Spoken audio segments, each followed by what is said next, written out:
So let's start. Get your pen and paper. Try to assess yourself as well, right? And we will try to solve one by one everything in detail, right?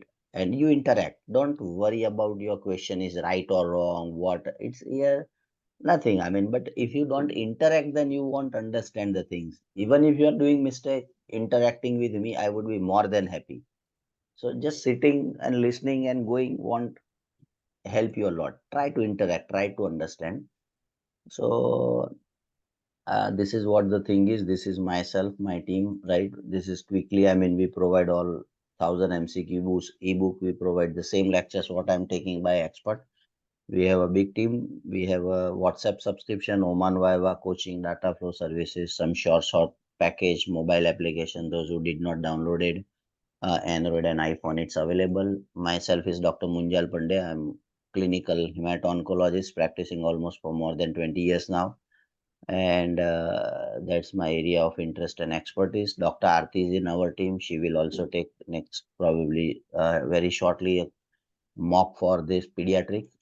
Dr. Maddie is located in Oman. She is excellent consultant. This emergency physician, internal medicine. This is Dr. Sika. She is a consultant gynecologist, and then he's a gastroenterologist, Ankit. So those who are in our coaching, they knows everyone. So anyway, this is our team. This is Dr. Meghna, who is in Dubai looking for data flow and all. This is our contact detail. Later on, those who don't have our contact details, they can catch us, not a problem. And this is our recently published book by me. It's a compilation of 1,000 questions, latest updated in January 2024, just last month. Few books are also in Dubai in India. If somebody wants the help, they can order. That's it. So let's start. Get your pen and paper, completely keep your head here. Switch off your mobile phone for 1.5 hours, right? Nothing will going to happen, right? So just absolutely concentrate on questions. I'll give you the enough time, right? And you need to learn the time management. In exam, they won't give you 6 hours, 8 hours, 10 hours to solve your question. Until and unless you do more practice, otherwise what happens? End of the day, you can able to solve just 100, 120, 30 left, and that 30 left make you fail, believe me, because you know all 30 correct answer, but unfortunately because of time you cannot answer them because computer gets locked automatically. It's not even 1 second you will get extra in exam. So try to do the practice, right? So let's start without wasting the time. First questions in front of your screen. Patient present with the chest pain for 2 hours with anterolateral lead showing ST segment elevation. Hospital has no PCI, means percutaneous coronary intervention facility is not there.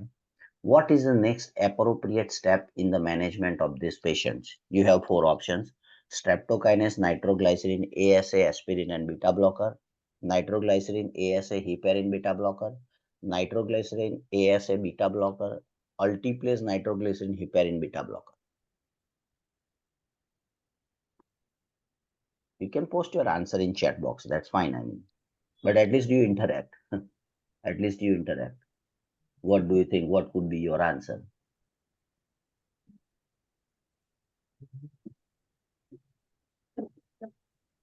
So I'll ask you randomly if you don't mind, right? Just I want to understand, right? That why you answered this question. So let's see. Let's start with Nasreen, right? You posted doctor answer D. So why do you think that answer is D? What do you think? What's your logic of giving the answer D? Hello, sir. So option D I chose because altiplase will help in removing the clot, and nitroglycerin will help in this pain, everything. And heparin also the same anticoagulant function for this. Since this hospital doesn't have any PCI facility, so we Okay, can. Uh, fair enough. You go ahead. I'm listening you properly. so we can proceed with Fair option enough. D. I suppose, Fair sir. enough. Forget about right or wrong. I am extremely glad that you are answering. Extremely happy. Now tell me, doctor, how many patients you treated so far for acute MI or coronary syndrome?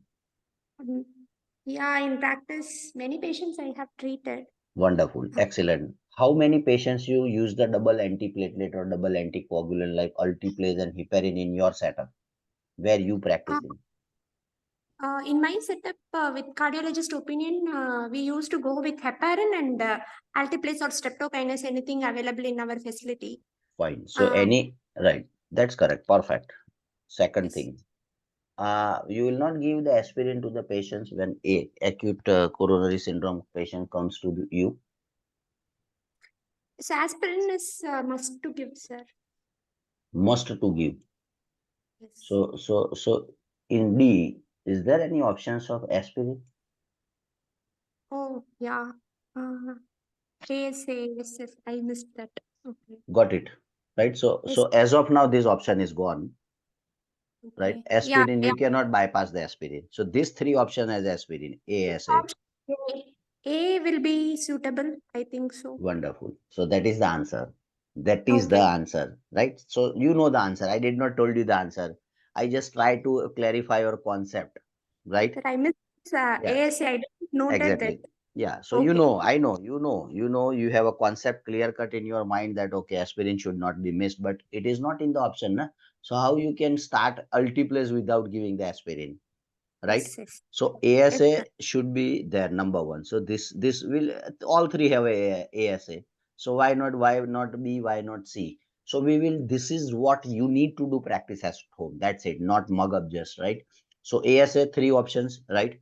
Number two, when there is a acute MI, when there is a acute MI, right? Dr. Azhil Madhana, would you like to Yes, sir. comment on this? Would you like to comment? You want to change your answer? You also posted answer D. D is now gone. Yes, sir. I was thinking like for 12 hours in the absence of PCI, thrombolytics could be used. But then I gave weightage somehow to altiplase instead of streptokinase. And thank you that you cleared it. Aspirin is, I mean, I knew it's aspirin, but I do not know. Somehow I did not click it here, sir. Thank you. You taught me that. No problem. So now you want to, I'll give you the opportunity to change the answer. What could be the answer? A, B, or C? D is gone now. Sir, that would be A. Okay, that would be a great. So in this is one question. I mean, this is acute MI, acute coronary syndrome related. This is one question, but I will make 10 question in one question. So your 10 questions are done here in the next 2 minutes. You got it. Fair enough. So now just jump to the logic and basic, right?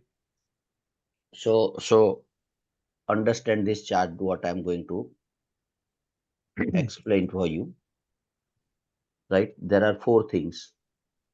There are four things: stable angina, unstable angina, non-STEMI, and STEMI. This is going from good to bad. This is good, little bad, very bad, worst. You understand? Stable angina, right? Everything is bad, obviously. Any disease is bad. But in terms of if you have four patients in your emergency room at the same time, four patients walking, one has a stable angina, one has an unstable angina, one has a non-STEMI, and one has a STEMI. Which patient will you choose the first to treat? No, this is the patient I need to treat first. Anyone, open, anyone. You have four patients coming to your emergency room. You are alone in the emergency room, right? All four patients have a chest pain. You triaged very quickly. You did all the ECGs, did all enzymes, and find that this four category of patients are in the OPD at the same time. To which patient you give the first priority? This is question in exam. ST elevated current doctor. Excellent. Very happy. At least somebody interacted. So STEMI. So this is the bad. This is the bad. Believe me, this is the bad. Right? Non-STEMI versus STEMI. This is the bad. Right? So this is the first priority in emergency. This is second priority. This is third priority, and this is least priority. Why? Because it is a stable angina, right? Coronary is not blocked, probably vasospasm. He will not die. If you don't do with this gentleman, probably in 1 to 5 minutes with VTVF, he will die. In front of you die. I seen hundred and hundreds of patients in my 20 years practice. Patient came walk in, Sir, I have chest pain before I apply even the ECG machine by the sister or monitor or anything, take IV line before that he gets collapse in front of me. That is STEMI, right? So this is the priority. This is one question in exam. Chest pain. Let's take chest pain. Here, chest pain, how you differentiate? You need to know. You don't need to mug up any MI. If you understood this chart, you can answer 100 questions related acute coronary syndrome. Stable angina, the name itself suggests stable angina. So it's a stable, right? What happens when you have a exercise, you have pain. When you take rest, no pain. Unstable angina, the difference between stable and unstable angina, here also chest pain. Pain is there in all four. Pain is there in all four, but how it differentiate? So pain here, relieve on rest, not relieve on rest. If you give nitroglycerin, then it relieve the rest.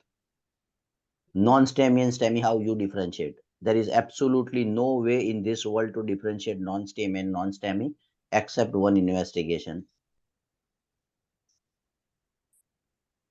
Fix in your head, fix in your head, only ECG and ECG can differentiate STEMI from non-STEMI. Nothing else. Both have chest pain, both have perspiration, both have jaw pain, both have radiating to the this, both have hypertension, both have diabetes, both have family history, both have trop high, both have CKMB high, both have everything. Then how do you know? Only the ECG, believe me, right? So ECG, two changes here in non-STEMI, right? One is ST depression, fix in your head. Here elevation, here depression. And second thing is a T wave inversion. In here, the name itself suggests no need to mug up. ST wave, elevation, right? ST is elevated, right? 3 ECG, P, Q, R, S, T, normal. ST elevation, P, Q, R, S, T. ST elevation, P, right? ST depression. So just look at the normal ECG. You must know the normal ECG, right? So when there is a ST elevation, it is STEMI. Either T inversion or ST depression is a non-STEMI. That's it. Simple. What other difference here? If you see enzyme, three things we have to see. One is a history, that is chest pain. Another is a ECG. And third thing is a enzyme. So enzyme here are normal, not elevated, unstable, not elevated. It is MI, non-STEMI. MI is there. Here MI is there. So MI is both STEMI or non-STEMI. MI is there. And when there is MI, there is a cardiac cell death. And that is why the enzymes are elevated. So enzymes are elevated in both. Both have a chest pain. Both have everything same. Only the thing which differentiates is a STEMI versus non-STEMI is ECG. That's it. Is that clear so far? Yes or no? Tell me at least yes or no. Is that clear so far? Yes, sir. Right? So don't get Yes, confused. sir. Oh, unstable Yes, yes. angina, there is an increase in elevation in enzyme. No, there is no elevation in enzyme. When there is elevation in enzyme, when cardiac cell death, this is a myocardial cell death, what happens? There is a protein, myoprotein or protein that is known as a troponin T-NI, it's a protein. So that liberates into the blood, the level of the blood increase with trop T, trop I, that is the MI, right? Stable angina, you don't get trop T, trop I, it's normal. Unstable, it's normal. Non-STEMI and STOMI, only the enzymes will increase, right? So, and which enzyme based? Trop I. Again, this is another third, fourth question. Which is the best test, right? When you want to confirm MI, which is the best test? Option trop I, CKMB, right? Third is the myoglobin. What is the best test? Best test is trop I. Again, a one question. So we covered 4 or 5 questions already so far. Is that clear to everyone? So far, any questions, any queries? Let's move to the next things, and that is the extremely important, the treatment, which are you always getting confused, right? So how you treat this patient, right? How you treat the patient. So let me tell you the two major things where you get confused. One thing is that how you treat the patients of, sorry, it's a non-STEMI, STEMI.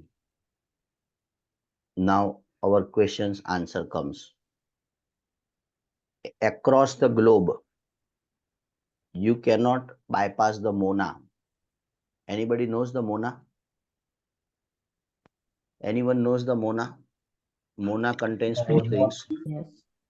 M stands for Morphine. morphine, O stands for oxygen, N for nitrate, Nitroglycerin. and A for aspirin. This is called as the initial treatment. Another book says pre-hospital treatment or pre-hospital care. When somebody get a call from home that, oh, I have a chest pain, ICU and will go to the hospital, especially in the Western world. They have a Mona in their ambulance. They do the ECG at bedside. If they find that there is a STEMI or non-STEMI, they give Mona, if not contraindicated, right? So morphine, oxygen, nitrate, and aspirin. This is one more question. So whatever, any part of the world, including Middle East, if you have acute coronary syndrome, either non-STEMI or STEMI, give Mona. That's it. This is one treatment. This is what they ask, right? Second treatment. What second USML equation is? Mona is given. What next? Now here the change. Here, right? STEMI, PCI. That's it. After Mona, what is the base step? Here is the PCI. And third step, right? If you don't have the PCI, say for example, as per this MCQ, if you don't have the PCI, then what? Then you need to give a thrombolytic or streptokinase. This is the chart. This is, you cannot break this chain, right? If it is not there, okay, fine, you jump to this. But if they ask what is the, after giving Mona, what is the based on PCI? Percutaneous coronary intervention. The second name is angiography. And after angiography, right, you have again lots of questions. I'm not going much in detail, but it's important, right? If it is a single and double vessel disease, right, one artery or two artery block, you can go for angioplasty, right? Angioplasty or PTCA, right? Angioplasty. And if it is a triple vessel disease, TVD or three vessels block, then cabbage or bypass. This is again a question in exam. So depends on PCI, you will going to decide. You don't know when patient chest comes to you with the chest pain. You don't know how many coronaries block. 1, 2, 3. You don't know. How do you know? Then you do PCI. PCI you do how many block? You know where is the block? You know how much is the block? 70, 80, 90, 100%. You know. So you knows everything by doing the PCI. If your hospital does not have PCI, what is the main goal in acute coronary is that this is a completely blocked, blood is not flowing from coronary from one end to another end, right? And cardiac cells are dying every fraction of second, they are dying and making the patients towards mortality. You need to do as early as possible, right? So again questions, after Mona giving, in within what time you need to do the PCI? If you do PCI after 24 hours, it is a good idea? No, it's not a good idea. Ideally, earlier the better. Earlier the better, right? So that is called as a door to balloon. Door to balloon time, and this is called door to needle. This is some books mention. So door to needle, right? Needle means when you thrombolize, it should not be less than 60 minutes, and door to balloon should not more than 90 minutes. So if you think that hospital, your hospital is situated, right, at least 5, 6, 8 hours away from the major hospital near to you, don't be hero. Don't refer for PCI. First thrombolize patient, first give Mona, and then transfer the patient. Because by doing the thrombolytics, you are trying to prevent the further block and clot of the patient, and you are improving the survival, right? So you do not miss this sequence. First Mona, morphine, oxygen, nitrate, aspirin, right? Another next, is that clear? Yes or no so far? Yes or no? Yes, very clear, sir. Very Yes, clear. Yes. sir. Yes, sir. Wonderful, wonderful. So keep this thing in mind. First is a Mona, second thing is a PCI. If PCI is not available, go for thrombolytic. That's it. Here the little pattern change. So Mona is the same for STEMI, non-STEMI. In non-STEMI, there is a no survival advantage of adding the thrombolytics, and that is why heparin is a drug of choice. Heparin. So nobody is giving in non-STEMI thrombolytic. You go check your patients, go remember what you have done in your past in your emergency room. You never had given a in non-STEMI the things. STEMI, PCI, if not available, thrombolytic. That's it. 3 steps. Mona, PCI, If not available, PCI thrombolytic. That's it, right? And here the heparin, and after heparin, again you have to do the PCI or angiography just to make sure that patient has how many blocks. Otherwise, this patient after heparin, again after 3 months will come with the same non-STEMI or again a STEMI. You understand? So you need to know you treated the patient. Fine. Here you treated the patient, right? Here you treated the patient. PCI is a treatment. Na? You do angiography and at same time on the same table, if you find one vessel disease, you do the LED stenting, left anterior descending the main branch, done. That's it. So you are doing intervention. That is why it is what is the intervention, not investigation. It is not percutaneous investigation. Percutaneous intervention means you are entering the catheter through radial or femoral, reaching up to the coronary, injecting the dye, looking towards the angiography that how many blocks, and putting the stent. That's it, right? So you are doing investigation as well as treatment at the same time, and that is why the word came is intervention, not the investigation. Is that clear? So these three things works in that way. Now, any query or confusion in this chart? No, sir. Anyone? No, sir. All clear? Clear, sir. Yes. Wonderful. That means I'm a good speaker. Great, no question. Now, again, 3 4 more questions in this. So we solve many questions. I mean, they can ask you anything. They can ask, okay, now non-STEMI, MONA is given, what is the next? This is STEMI, what's next? Blah blah blah. Right? Another questions in MONA quickly. There are a lot of things to discuss, honestly speaking, but we have a time limited. MONA, morphine, oxygen, nitrate, and aspirin. Out of these four things, which reduces the death? So 25% reduction in death in MI patients if you give aspirin immediately, and 50% reduction in the death, right, in unstable angina, right? So this is most important. If you have options, right, what will you give first? You have all four things in front of you. You have morphine in emergency, you have oxygen, you have nitrate and aspirin. What will you give to the patient? Tell me. Are you going to go morphine, get the morphine, right? Patient is in pain. Patient will 100% will not gentleman die because of morphine or pain. He will die because of coronary block. Only things which open up the coronary block is aspirin. Aspirin, sir, will not open the coronary block. This is 100% coronary block. How does the oxygen will open this block? It will not, right? So first priority is the aspirin. You cannot afford to miss aspirin in MONA. Don't run for, oh, oxygen bottle is empty. I have seen many hospital emergency last moment oxygen. So he's just trying and running around, but he's not giving morphine, which is in front of him. Don't worried about oxygen. Don't worried about nitrate. Don't worried about these things. Morphine reduce the pain. Nitroglycerin, it little dilates the coronary. It will not open up the clot. Oxygen, right? Because in acute MI, there is a cardiac oxygen demand increase, right? And even if the oxygen is more than 95%, even if you don't give the oxygen, it's fine. Let me tell you, go read all the books, open the literature. Even if you don't give in more than 95, it's not mandatory.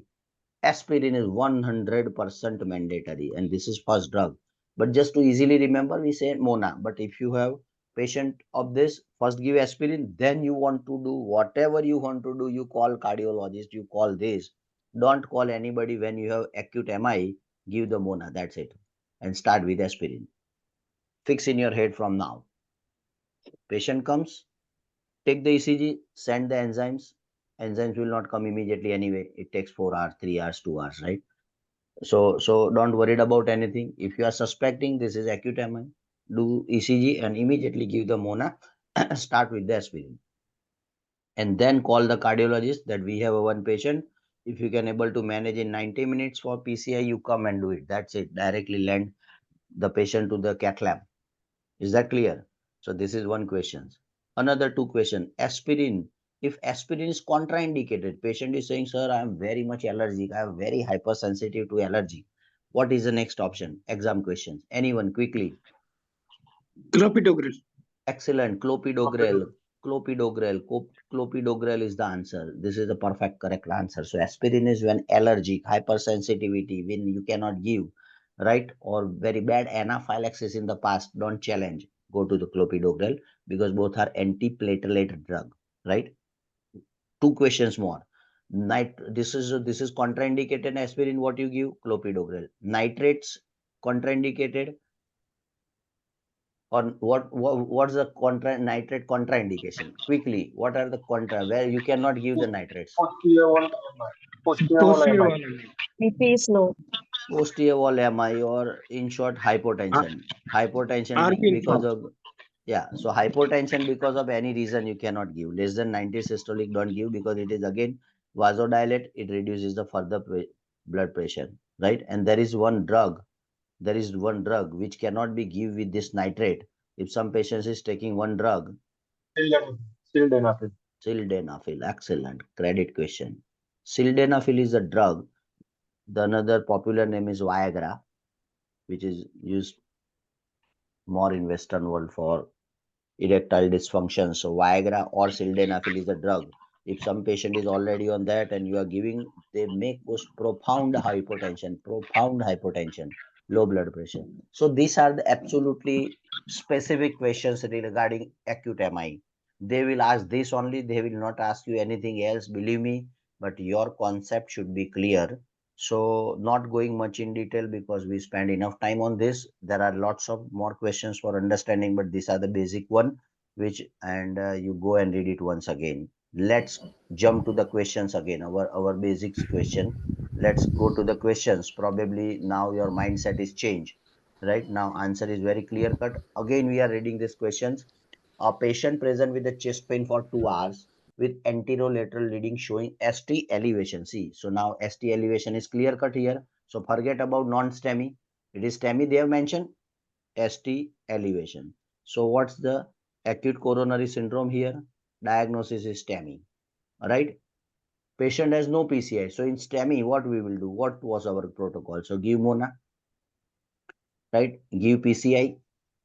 If PCI is not available, then third thing is go for thrombolytic or streptokinase. That is right. So this is not there. So we had given the Mona. So look for Mona. Where is the Mona? Okay, aspirin is there, nitrate is there, right? So both our purpose is solved. Second, where is the thrombolytic? So thrombolytic is here.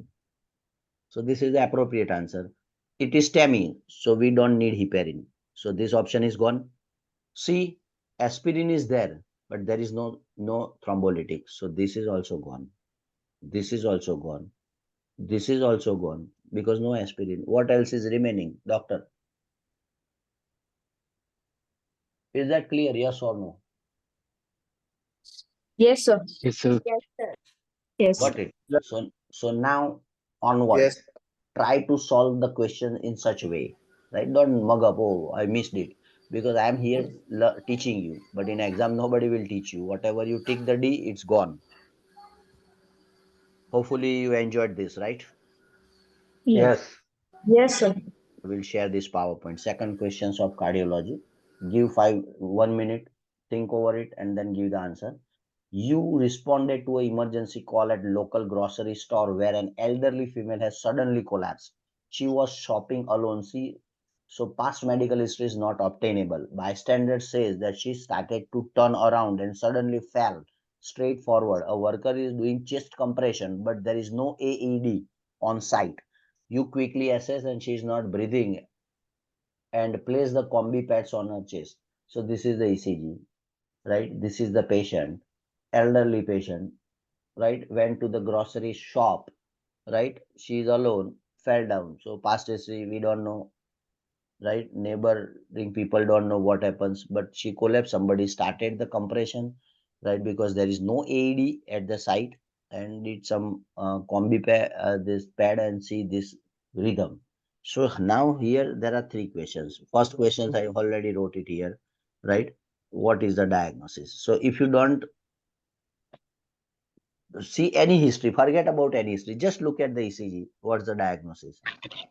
Right? So again, ask yourself three questions. What is the diagnosis? What is the investigation, or how you investigation and how you treat the patient? That's it, simple. In one question, three questions.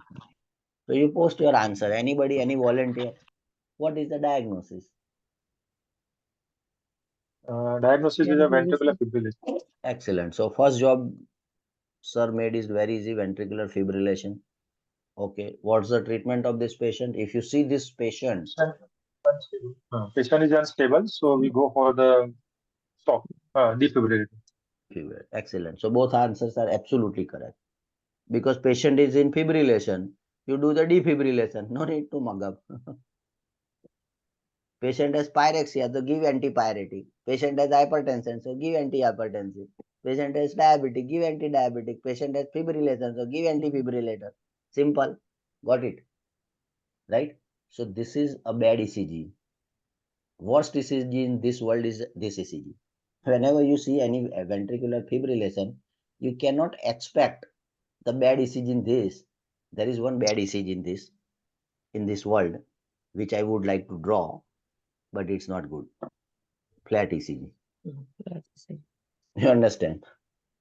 So this, if you don't do to this ECG, it will very fast go toward this ECG. You understand?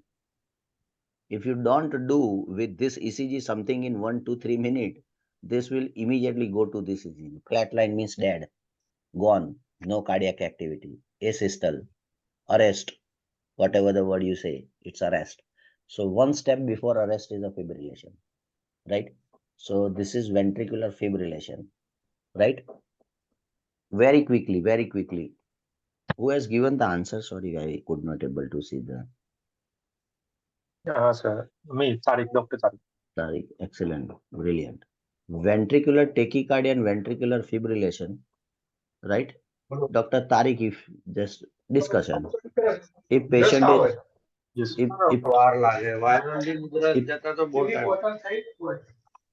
patient is unstable,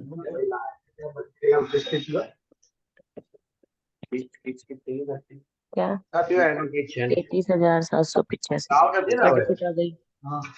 ताव नहीं ना ताव आवाज लगाते वो कोई जाते ताव आए तो शायद काले and ultrasound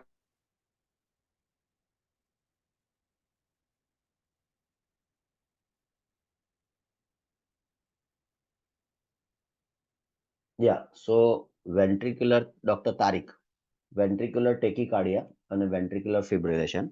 So ventricular tachycardia could be unstable and stable. Am I right or wrong? And ventricular fibrillation is absolutely unstable. Any ventricular fibrillation patient is never stable in this world. Ventricular fibrillation means he is about to die.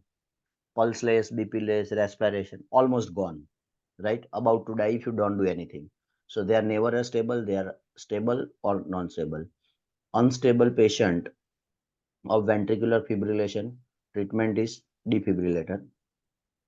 Here the only treatment is only defibrillator. And when patient has a ventricular tachycardia but stable, blood pressure is good, patient conscious, well oriented, means neurology is good, otherwise fine. But on the ECG you see ventricular tachycardia and stable. There are 4 things which you remember and write down as a PAM. P stands for procainamide, A stands for amiodarone. These all are anti-arrhythmic. L for lidocaine and M for magnesium sulfate. That's it. Lots of questions covered in this chart. That's it. They can ask whatever, blah, blah, blah, blah, blah. If you have this concept in your mind, ventricular tachycardia fibrillation, if fibrillation and tachycardia both unstable, defibrillator if stable, you give first pharmacological treatment. This is all pharmacological. By giving some drug, you are trying to convert arrhythmia to normal rhythm. That's it. So ventricular fibrillation, and there are only 2 indication for defibrillation is pulseless VT. Pulseless VT means pulseless ventricular tachycardia or unstable patient, and ventricular fibrillation. So VT and VS, pulseless VT, pulseless VF, defibrillation. Only 2 indication, absolute indication of giving the defibrillation is ventricular tachycardia and ventricular fibrillation when they are especially pulseless as per the book. Is that clear to everyone? So let's jump to the third questions, make it little fast. Any query with this? Yes or no? Yes or no? Yes, sir, it's clear. Wonderful. Brilliant. Thank you for your Yeah. response.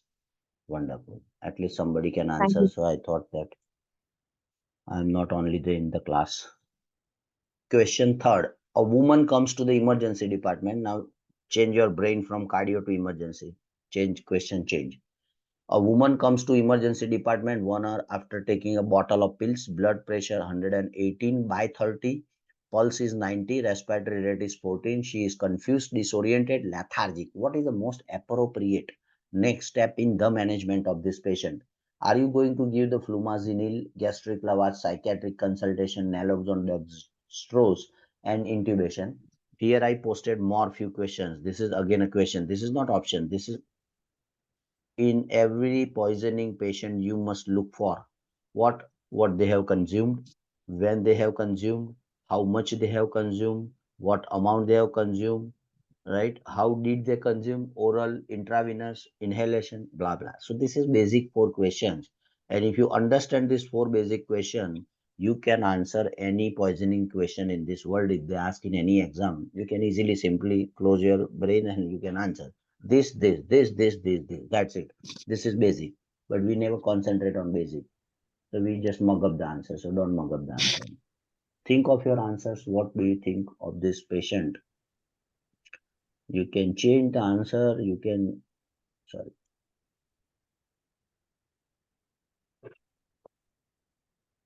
Yes, Dr. Waziha, if you can speak up little bit, why you selected A answer? Just want to understand. Good Dr. morning, Very good morning, doctor. sir. Hope you are comfortable talking to me. Actually, because within 2 hours we can go fuse between B gastric and also, sir. Because yes, sir. No, no, carry on. I'm Can you hear me, listening. sir?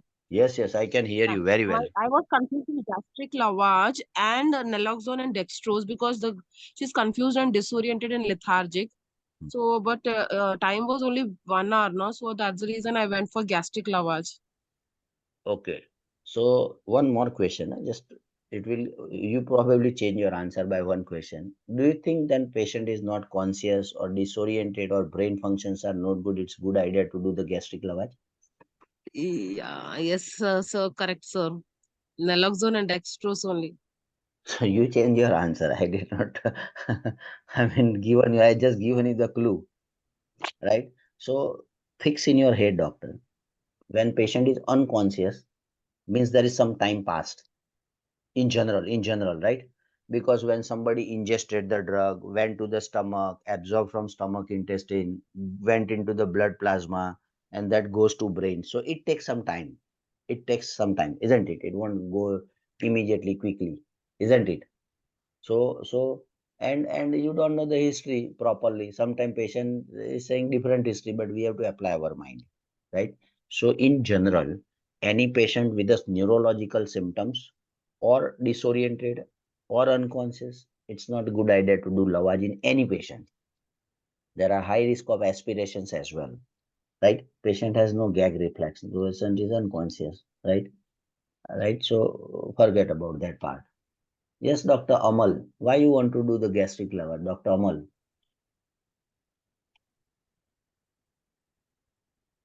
Dr. Wajia, I think you cleared, Yes, sir. Yes, sir. right? This is only I'm very much worried. Okay, if I attempt go for the exam, I know the answer, but at the state of mind in exam, I can click wrong answer. Okay, I'm very much worried, sir. No, so you practice, na? Solution of this, your problem is the practice, believe me, Yes, right? This is not yes, the sir. first lecture I'm coming in front of you and 50 people are sitting and I'm delivering. I did thousands of lecture. I did practice, right? Yes, I sir. came 1 o'clock in the night yesterday from Dubai, 1 o'clock. I slept at 2:30. Still, I have the commitment to start it sharp at 11 a.m. Believe me, I'm not telling you lie. Many doctors met me in Dubai yesterday. Many are in class as well, right? So I did not rested because we have to do no. So we have to take some commitment. Doctor. So try to push yourself a bit hard. You can do it. Yes, Dr. Yes, Azil. sir. Yes, Dr. Azil. Yes, sir. Why naloxone? Why dextrose? Why you don't want to call psychiatry? Why you don't want to intubate patient is disoriented? Why you don't want to give flumazenil? Why you want to give naloxone and dextrose? And for what reason you want to give? What you are suspecting? What poisoning you are suspecting? First of all. So no, I have read it like for any patient with confusion, we have to go with naloxone and dextrose. When the patient is confused, we should not give them a gastric lavage because of aspiration. So straight away go for naloxone and dextrose. Yeah, but I read. why naloxone? Why dextrose? You read I'm fine. But why if this patient has a say for example paracetamol poisoning, so still you give naloxone and dextrose? Um, And only organophosphorus I poisoning. Sorry. Only the organophosphorus poisoning, we assume there is no history for the any poisoning. We assume it is organophosphorus. Okay. So why you want the only organophosphorus poisoning? Why not other poisoning? Na? Here you don't know the Because clue. it What? is very common and easy to homicidal um, available Excellent. in the in our. Excellent. Excellent. This is the answer I'm looking for. Right? It's a very common, right? Very common. So now again come to these four questions as I already written here. So just let's this put these questions apart, little apart. Forget about this all options. Any poisoning patient comes to you, right? What what they have consumed means what agent. Say for example, I will give you one example. Paracetamol or acetaminophen poisoning. Why you want to know what exactly agent they consume? Because you need to give antidote. N-acetylcysteine. If you know there is a paracetamol, acetaminophen, then you give N-acetylcysteine. Otherwise, you not give N-acetylcysteine. If this patient consume organophosphorus and giving N-acetylcysteine, do you think it will help? Do you think it will help? No, it will not no. help. So agent is important. Always ask the agent to the patient. Right? Second is when they consume. When means what? Time frame. So one is agent acetaminophen when? Less than 2 hours, more than 2 hours. Just some simple. Why you want to know less than 2 hours? Less than 2 hours, probably you can go for gastric lavage or charcoal. More than 2 hours is useless, right? The literature is showing less than 1 hour you can reduce 50% of the content from the gastric cavity. 1 to 2 hours, only 15% you can able to remove, means 85% you cannot remove. And after 2 hours it's useless. So khalas, finish. No need. So that is why time frame is important. Third question, how did they consume? Oral, intravenous. By that way, you know that how fast it's working and what amount they consume. What amount they consume, right? What amount is means quantity. Same example, acetaminophen. For your knowledge, 4 gram is a therapeutic dose. So if I take a 4 grams of paracetamol in 24 hours and some patient is coming, sir, I had taken 4 gram per day, right? Don't get panic. 4 gram is normal. Nothing will happen. It metabolize. Tell them you go home. Everything will be fine tomorrow. It's a therapeutic. It's a therapeutic indication up to 4 gram in your patient. If patient has 103 fever, right? After 2 hours, it is 104 fever. After 1 to 5, 6 hours, 105 fever. Total in 24 hours you can give 4 gram easily without toxicity. It is called as a therapeutic index or therapeutic dose. So therapeutic 4 and 10 gram is a toxic and 15 is a fatal. So if somebody is taking 15 grams of paracetamol at a single shot, he will die. Commonest drug available in the market without prescription is a paracetamol. Just giving you the example to get you a better understand. So these four questions are important. What drug or agent they had taken, what time they had taken, what route they had taken, and what dose they had taken. Because without knowing these four things, you cannot treat any poisoning patient.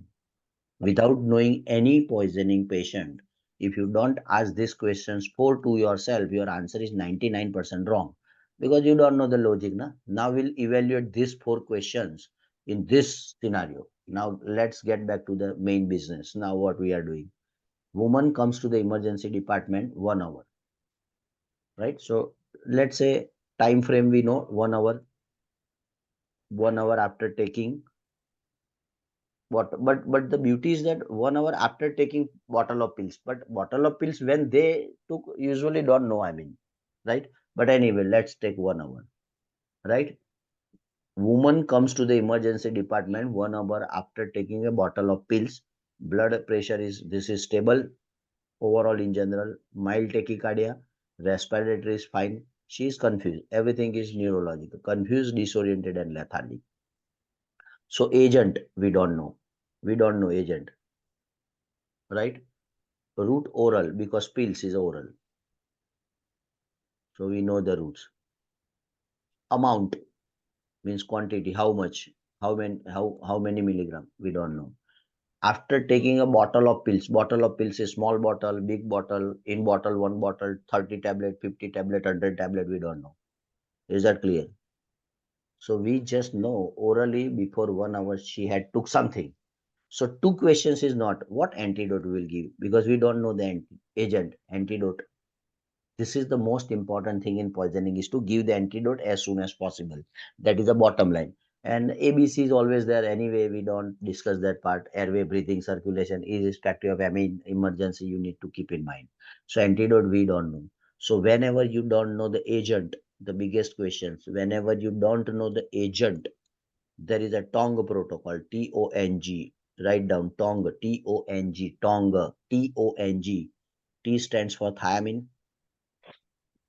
O stands for oxygen, N stands for naloxone, and G stands for glucose or dextrose. Both are same thing. Is that clear? You don't know. Why you want to give the tongue? Because thiamine, because alcohol is very, very abused across the globe commonly, right? So this is common poisoning. Morphine, opioid is very common, and insulin overdose is very common. These are the three suicidal standard across the globe statistically studied three agent common, right? It's common. So you don't know what out of this what is it. So whenever you know and say for example, they say that glass of bottle pills with acetaminophen, then answer is easy. N-acetylcysteine is the answer because you know the agent, right? You know the agent. When they copper overload, copper, penicillamine, that is also you need to know. Aspirin, alkalization of urine, antidote, or the specific treatment. Got it? So you must know the few basic common antidote of the all major poisoning. So here, no agent, use the TONG protocol. Now look in the TONG protocol, anything fits in our answer. Naloxone is there in our answer? Yes. Glucose dextrose is that in our answer? Yes. So this is the answer. This is the answer. This is the answer. That's it. No need to do anything, any heroic things. Remember these four things. Nothing is there. Go for the tongue. I'm done. Any question? Sir, I'm done. in case of N-acetylcysteine, should it be given in all the cases of paracetamol poisoning or only in case of toxic doses of paracetamol poisoning? Toxic dose or fatal dose. More than 10 gram, anytime you can give N-acetylcysteine. Therapeutic, Thank you. obviously, not given. Na? When your baby or your father, mother have fever and you had given 3 tablet of paracetamol or 4 tablet of 500, means how much? 2 gram. Morning, afternoon, evening, and night. You had, so that is not a poisoning. This is what the body's baseline requirement. Anything in overdose is poisoning, right? So every drug has a dosage, na? That okay, amlodipine you don't give more than 20 milligram per day, right? Paracetamol 4 gram maximum you cannot give. Metformin in a diabetic patient in 24 hours you cannot give more than 3 grams. Means 506 tablet to morning to afternoon to night before breakfast, lunch, dinner. You don't go beyond 3 grams. It's toxicity. It causes lactic acidosis. Blah blah. You understand? So you need to know, but they will tell you, don't worry. But I just want to convey you the message how you supposed to crack the MCQ. You got it? Yes or no? Yes. Yes, sir. So now there are a lot of questions of poisoning. So you go and do the practice. I had given you the master key. I had given you the key. right? Now you use this key to open many locks of poisoning, right? Great, wonderful. I think you all are very brilliant. So this is all stories there. What I told you is all story in this black and white. I'll share this video to you, right? So this is what I spoke.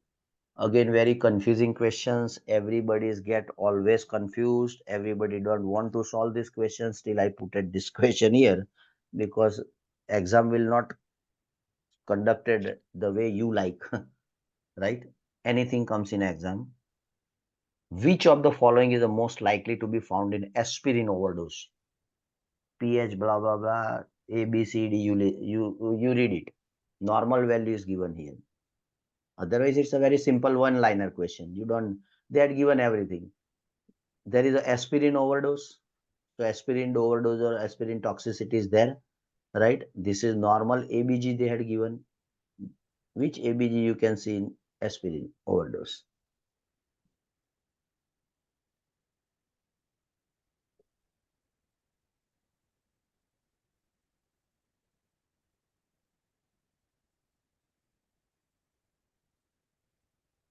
Yes, Nasrin, you tell me. Just try to debate. You will learn a lot of things in this. Yes, Nasrin. In aspirin poisoning patients, we can see this initial stage, we can see respiratory alkalosis. One second, Late, huh? 1 second. That will correct the question, right? You are absolutely going well. Respiratory alkalosis. Okay, fair enough. Okay. Next. later on, it progress with metabolic acidosis, which is the conclusion we can go with Okay. as So start with poisoning. the respiratory alkalosis and may progress to metabolic acidosis, right? So Yes, sir. honestly speaking, doctor, you give 100% correct answer. Now I need one more help. Now, what is your selection out of this ABCD? They are not asking respiratory acidosis, alkalosis, blah blah. You want to select one question, one option out of this. So what fits this respiratory alkalosis from this list? You select it. That is the answer.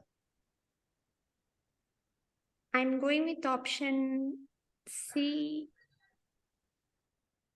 Okay, let's discuss. Fine. I am very happy that you are interacting. So option C is the answer or your answer. Now feed these questions in aspirin overdose, respiratory alkalosis. So how do you know that is a two word? One is a respiratory, another is alkalosis. So what favors alkalosis? First of all, tell me what favors the alkalosis. Hmm. You understand? There must be Yes. something, you know, there must be something in pH. No? So you know by pH. How do you know acidosis or alkalosis in ABG? Arterial blood gas, right? If I give one patient who came with a severe asthma, status asthmaticus, right? They did the ABG, chest X-ray, and oxygen saturation, and they had given you the ABG report, and they tell, doctor, can you read this is acidosis or alkalosis? How do you read? Um,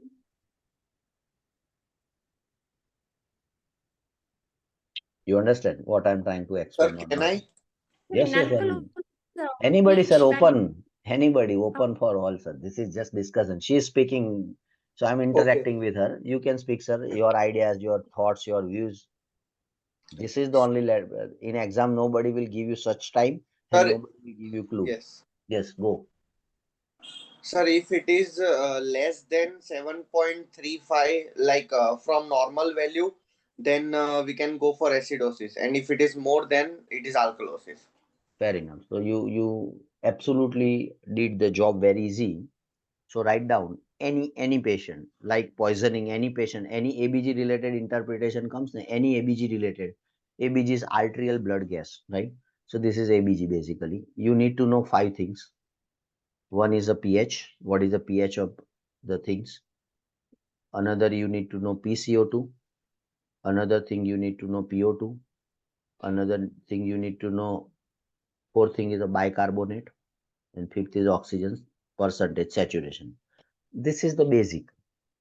Fix in your head five things, right? They had given pH given, CO2 given, this given, right? Raised to not given means normal, considered it. Not given means normal. In any scenario, here they are not given hypertension, diabetes means that this gentleman does not have hypertension, diabetes. Understand? Mug up, they will give you 7.35 to 745 is normal range. Normal range. Let me go to the next slide. This is the best slide for you. Little mug up, simple. So first step in any acid-base poisoning ABG questions to crack, you must know the pH. 7.35 to 45 is a normal range. Now don't get confused. Here 35, here also 35. I'm giving you the clue. So again, you need not to mug up. 35, 45, 45, 45. So pH is just 7 is additional. 7.35 to 7.45 pH. 35 to 45 is a PCO2. Is that clear? Little trick I'm giving you by experience. Got it? Oxygen saturation is simple, right? Second thing, oxygen saturation is more than 95. We need it. Oxygen normal, right? All the things is with 555. So this is 75 oxygen, arterial oxygen pressure. This is 100. It's again easy to remember. And this you need to remember 22 to 26. They will give, but if even they don't give, it's simple trick I told you. 7.35 to 45. 35 to 45 is carbon dioxide, 75 to 100 is oxygen, saturation is more than 95, and 22 to 26. So what little odd number you need to remember is 22 to 26. So this is the normal ABG. Now in context to this, if you know this, you can answer anything. Believe me, you can answer anything. So first, what's the job in any questions when come of ABG in your exam, arterial blood gas? First and foremost question is pH. If pH is less than 7.35 and more than 7.45, right? This is a range. It should be, if it is between this, it's normal. But what happened if it is 7.3 and what happens it is 7.46, right? Then it's abnormal. So if it is more than 7.45, it's alkalosis, and less than 7.35, acidosis. So first we have to decide acidosis or alkalosis. This is first step, clear cut. Right? There is no rocket science, no mug up, no nothing, no numbers. Just remember this. Second stage. Now in acidosis, we have two things, whether it is respiratory acidosis or metabolic acidosis. Alkalosis two step, respiratory alkalosis, metabolic alkalosis. So first we decided, right? Let's go back to these questions. Let's go back to this question.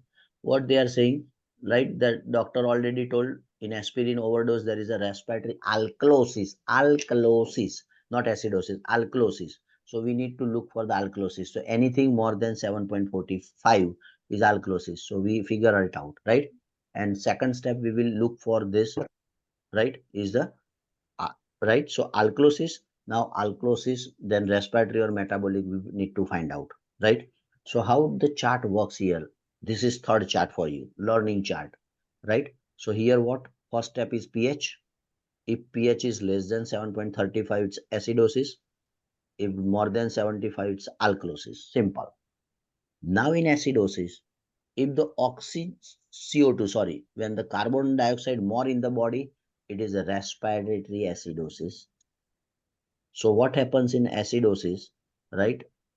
Respiratory acidosis, right? Respiratory means there is something related with gas. So CO2 should be high, and acidosis means pH should be less than 7.35 in general. Same way here, the acidosis is what? pH is 7.35, but HCO3 is low. Here the CO2 high, little these things. So if the CO2 high is respiratory acidosis, right? And if HCO3 less, it is metabolic acidosis. And same thing applies here. Alkalosis reverse. Here CO2 high, CO2 low. Here the HCO3 low, HCO3 high. This is alkalosis picture. So here in aspirin poisoning, go back to the subject. Respiratory alkalosis. So there you have to look for the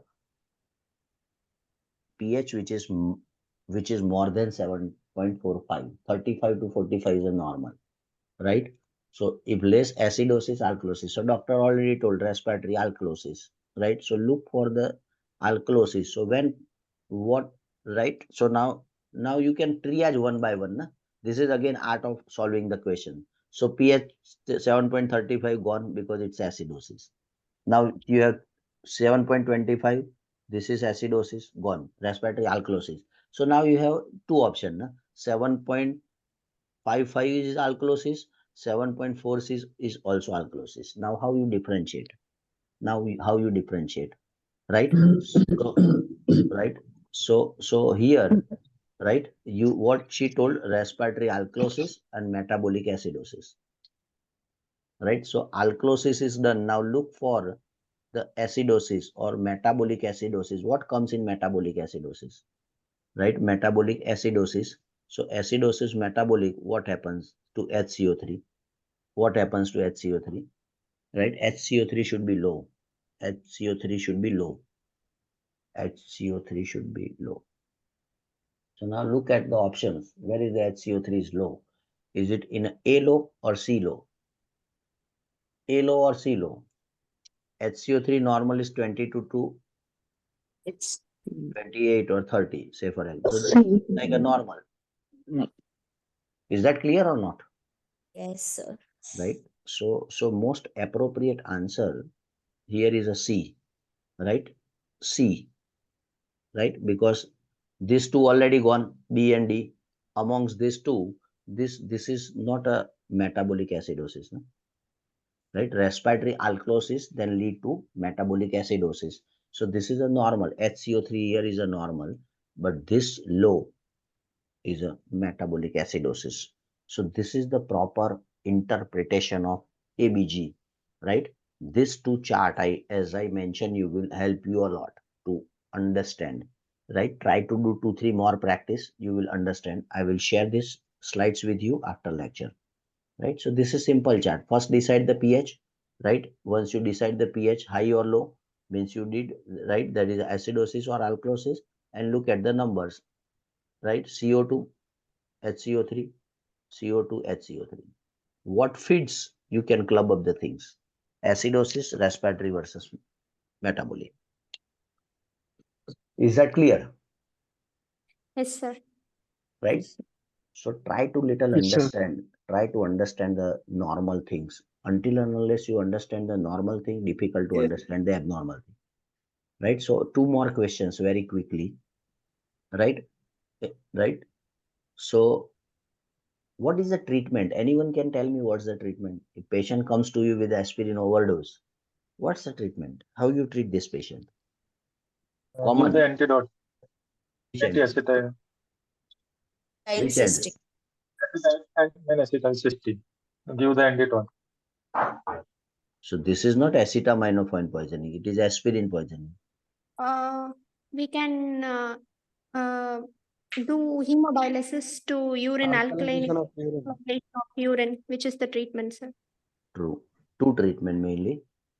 Yeah. Alkalization of urine is a first treatment, especially when patient conscious, well-oriented, stable, right, and no major time after poisoning, right. When it is more than 6-8 hours, patient, right, go for hemodialysis. These two treatment. That's it. Right. So they will not confuse you in exam, but you need to know only not alkalization of urine. You did alkalization of urine, but patient did not respond. What will you? Hemodialysis. Simple. Got it. So this patient, again, as we discussed already, not going much in detail. So respiratory alkalosis was the things which leads to metabolic acidosis, right?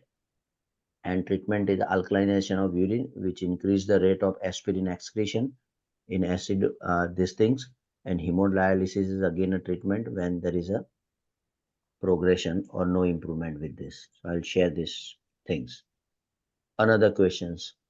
All are associated with men too multiple endocrine neoplasia, except options are pheochromocytoma, isolate cell hyperplasia, medullary carcinoma of thyroid, parathyroid adenoma.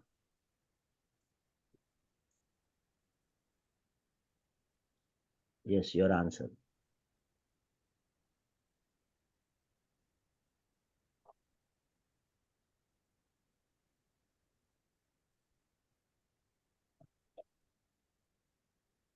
Yes, Javit.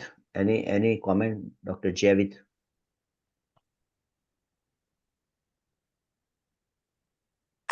The means to uh, disease has a phenochromoscytoma and parathyroid adenoma and medullary carcinoma of thyroid, except his islet cell hyperplasia is the answer. So here the answer is islet cell hyperplasia is not there, right? In men too. Yeah, yeah. That's correct. So now simple chart. Very quickly we'll go. Right? Man, multiple endocrine neoplasia. If you remember one picture, all the problem is solved. 3P. Here 3P, here 2P, and then lastly the 1P. Simple. So 1P is going down. 3P is the one is pituitary, adenoma, parathyroid, pancreas. That's it. 3P. Here 2P, what P? Same, parathyroid, same. Right here, second, here there is no pancreatic, here pheochromocytoma. So this P is there. Medullary carcinoma or thyroid carcinoma. So there is a 2P and 1M. What 2P? Parathyroid P, pheochromocytoma P, medullary 1. So 2P, 1M. And last man 2B, there is a only 1P and 2M. Right? So 3P, 2P, 1P.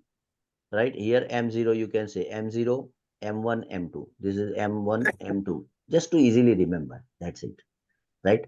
So isolate is not there as he rightly told. So what is the logic in this? You need to remember this. That's it. So can you see isolate is not there, right? So parathyroid is there, medullary carcinoma is there, and pheochromocytoma is also there in this picture. So parathyroid, medullary, and pheochromocytoma, isolate is not there, and they are asking to accept, means it is not there in man 2, and it's not there in man 2 is isolate. So those who have given the wrong answer, check your score end of the day. That's it. Next question. 22-year-old woman complain of dizziness and feeling lightheaded. She works in an office and most frequently experience this when standing up to visit the toilet. She has never fainted. The patient has lost 5 kg but attributes this to eating more healthy. She has noticed a recent scar on the back of her hand and has started to turn very dark.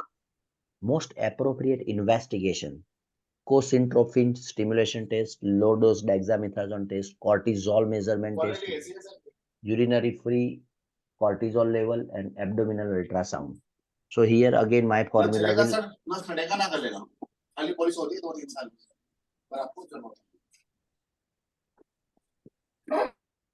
So here once again my formula will help you, right? What my formula?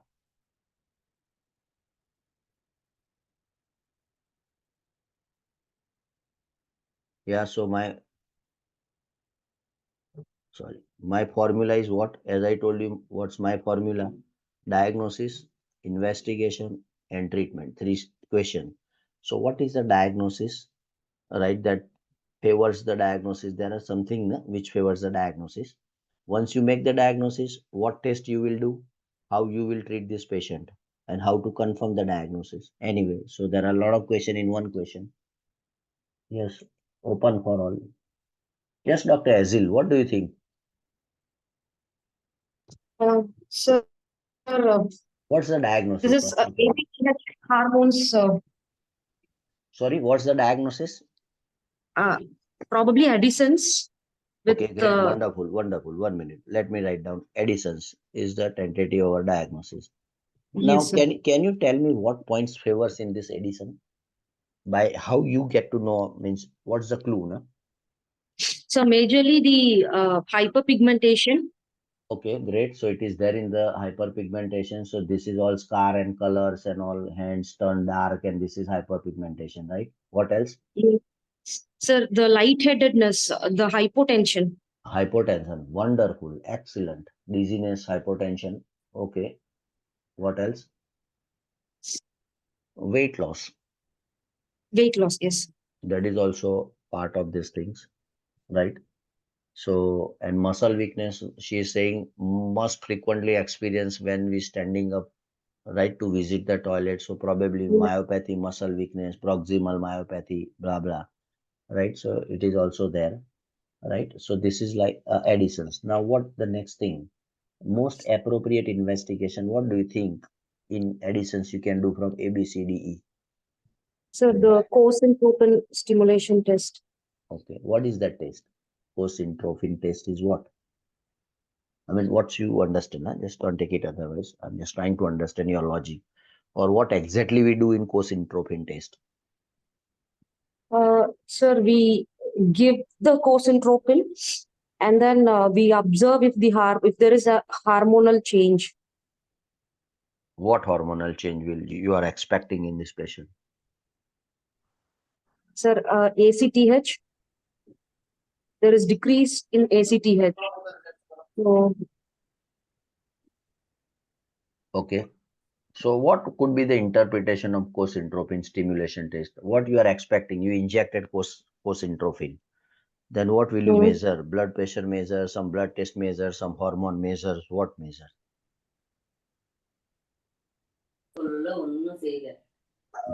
Oh, no problem. No I problem. don't know. No problem. It will increase the cortisol level. ACTH, it will increase. Sorry, you can unmute your mic because that gentleman is speaking and I'm distracting a lot when background noise. You alone unmute your mic and speak. Yes, tell me. Yeah, co-centropin stimulation test, stimulation to increase the, if we give an injection, it will increase the cortisol level. So in addition disease, it will be. Yeah, true. So what your logic is true. The co-centropin test.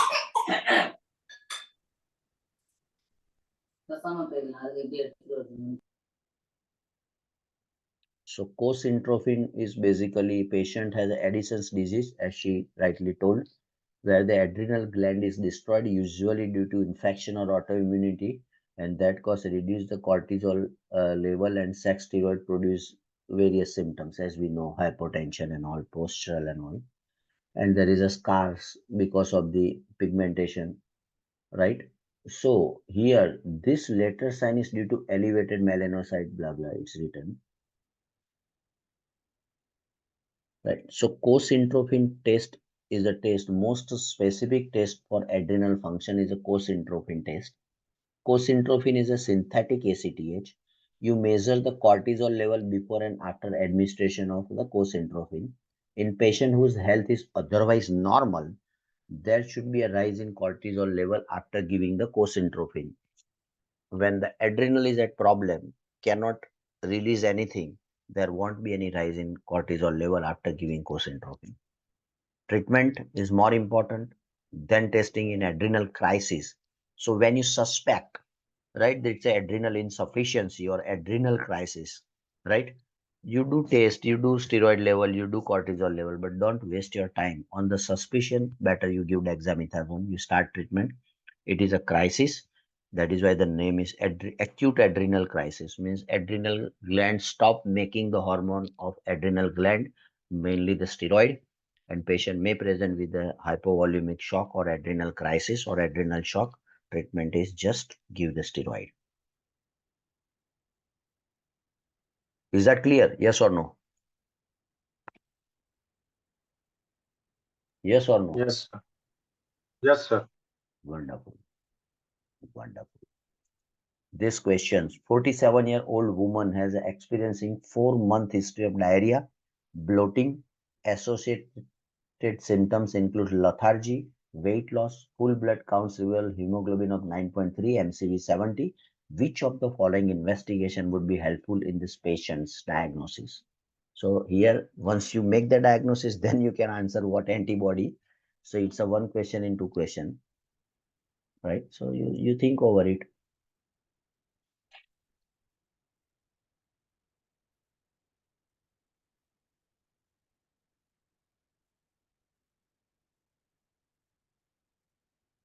Yes, Manan. Any comment?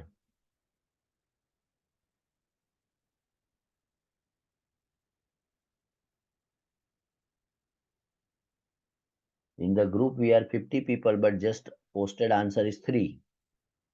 So you post it. If you don't interact, I would be happy. At least you should interact, because the way I'm taking it so proactively and positively and dedicatedly, you should at least answer. If this question comes in exam, what will you do? You can't make it blank. Blank means fail. At least answer A, B, C, D, E. कुछ तो answer करो.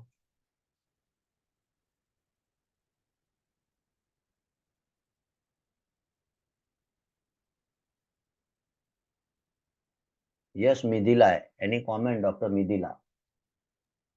Yes, sir, because this is the age given in the question is 47-year-old, and that is the average age of presentation of primary biliary cholangitis, and also lethargy and weight loss. So do you think So there must be lethargy some is the joy? main lethargy is the most common presentation of primary biliary cholangitis. Okay. So Out of is there any abdominal pain, fever, jaundice to the patient in primary biliary cholangitis or not? hmm, primary biliary cholangitis, it presents yeah, it does have hepatomegaly, ascites, edema. And do you think there is a Mm, weight loss in this primary biliary cholangitis? Do you think there is a diarrhea of a lot of things with this microcytic anemia in primary biliary cholangitis? I'm not sure, sir. No problem. Your homework today is to go and read the primary biliary cholangitis Okay, sir. versus celiac disease. Okay. How you differentiate celiac disease and primary biliary cholangitis? Celiac Go and disease, yes, it presents with malnutrition, weight loss, metabolic bone disease, diarrhea, bloating. Yes, sir. so do you think this could be a celiac? Yes. Fine. So now what you select, which antibody you suspect or you look for in celiac? Anti-mitochondrial Anti-tissue antibodies. anti-tissue transglutaminase. Excellent. That is the answer. Because you didn't little hit the patient is suffering from celiac disease, which is a T cell mediated autoimmune disease of small bowel, right? Characterized by blah blah blah this food. And there is a venous atrophy and malabsorption. You can get both the things, microcytic anemia secondary to iron deficiency and macro because of B12. Monday को बुलाया है Yeah, so you will get the two things, right? So celiac disease, you get both the things, right? Right. So diagnosis is what? There are three: anti-gliadin antibody, anti-endomysial antibody, anti-tissue transglutamase antibody. So this is best initial. As my triad again comes, right? So what is the best investigation as we earlier discussed, right? So diagnosis is here is what? Celiac disease we are suspecting. Then investigation. So which investigation? Initial investigation. So three: anti-gliadin, endomysial, transglutamase, right? And if I can ask you best investigation, accurate, then it is a biopsy. You need to do the small bowel biopsy, not just to confirm the diagnosis, but also to exclude lymphoma. There is no way you can differentiate lymphoma from celiac disease, both present in the same way. Only biopsy will differentiate. So even though it is a positive, should not start the treatment. You must do the biopsy, right? So this is initial screening test, right? If you are suspecting celiac disease, if you do anti-tissue transglutamase, if it is positive, then you are confirmed that it is most likely this celiac disease. Do the intestinal biopsy, endoscopy, and confirm the diagnosis. Start the treatment. Midila, is that clear to you? Yes, sir. Yes, sir. Clear now. Next question. 75-year-old man is admitted to hospital with pneumonia. Several days after start of antibiotic, he begins to have diarrhea. Stool C Clostridium difficile is positive. He started on metronidazole, which leads to resolution of diarrhea over a few days. 2 weeks later, the diarrhea recurs. The C difficile is again positive. What is the most appropriate next step in the management of this patient? Repeat with the metronidazole orally. Use vancomycin, sigmoidoscopy, and treat only if pseudomembranes are found. Intravenous metronidazole, wait for stool culture, or you go for intravenous vancomycin. Yes, Dr. Wazila, what do you think?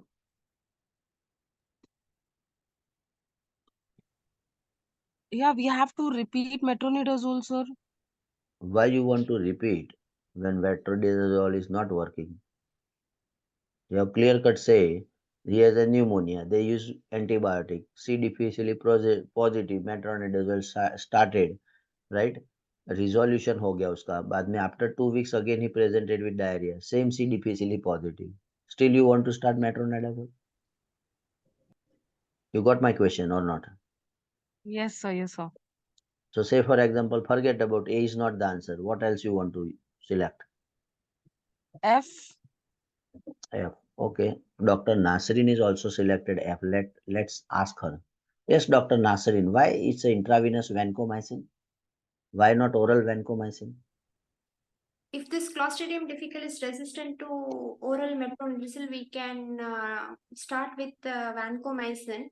Yes. And if symptoms is getting worse on repetition, we can go with IV vancomycin. And oral vancomycin is no absorption, sir. The best route to give vancomycin is intravenous only. So I So think who told oral vancomycin absorption is not good? sir, somewhere I read, I think so, sir. I'm not So sure. your homework is to Okay, read sir. the pseudomembranous colitis or antibiotic associated diarrhea or C difficile. All three are same thing. Don't get confused. All three. If I tell Sir, pseudomembranous can colitis or C difficile or this same thing, I want you to learn today and send me the personal WhatsApp. If the oral Okay. metronidazole is given, right? First choice is what for C difficile. Phrase case. If this patient is not treated, what's the treatment? If this patient has a treated with metronidazole not work, what second? Right? And if it Okay, is sir. not treated with first and second, what third? This question will come in exam. You understand? In sir, different can different I? ways. Yes, yes, anybody can, sir. Go ahead. Sir, we can use oral vancomycin because metronidazole gives temporary relief to the patient. Okay. Uh, and after 2 weeks later, he has again the recurrence for diarrhea. So we can start with oral vancomycin as in the case it is not clarified that he is like his condition is very poor. So not we'll go with intravenous. We'll go with only oral vancomycin. Fair enough. So that is the answer. Oral vancomycin is the answer, right? Thank But you, I sir. want everyone to read this because it's a what a question. If first time this is first case, answer is oral metronidazole. That's it. First case. On oral metronidazole, if patient recurs, right? Oral vancomycin, right? If patient cannot take oral vancomycin by any reason, then you can go for other options. But oral, why? Because when you give to the intestine orally, it has a good efficacy than intravenous. That is why oral. And if the oral vancomycin is failed, then third option is fidoximycin. Fidoximycin. And if fidoximycin fails, then it's a fecal transplantation. These are the answers. So it's not one answer. What they ask, if they ask, this is a phrase case, right? Patient comes to ICU, pneumonia, what you give? Obviously oral metronidazole. But you had given within 1 2 week he recurs. Again C positive means C difficile does not clear, means it's resistant. You do something else. It's oral vancomycin. Is that clear? This is what as per the book I'm telling you, not from my side. So whatever I'm producing here is all from the standard books. I do a lot of exercise before coming to you, brother. I'm not But coming. sir, Hmm. Yes, I tell. have one request. But Yes. in your book, it is mentioned A. So it's a wrong Uh, answer. We will update it, sir. Because okay. earlier in the same master the board, same thing. First dose of oral metronidazole, right? Again recurs. Again you can re-challenge with the oral metronidazole. That is what the things. But we discussed these questions lots of time, and conclusion was that even clinically, I asked gastroenterologist. So we use vancomycin. So keep vancomycin as of now the answer. Send me that picture. We will change or update in our book. Don't worry. Sorry, I'm muting in between because that guy is not able to understand and it disturbing me a lot. Anyway, so this is the questions. Quick questions. A 48-year-old laborer complained of coldness and tightening in the left hand as well as pain in the forearm when he does strenuous work. Recently, he is a complaint of dizziness with blurred vision and trouble keeping steady during this episode. Which of the following is most important? Management. So they directly jumped on the management. And how can you jump on the management without knowing the diagnosis? How do you jump the treatment without doing so? First, here your homework is what's the diagnosis, and then you jump on the management. What is the management, right? So this is the things you can answer.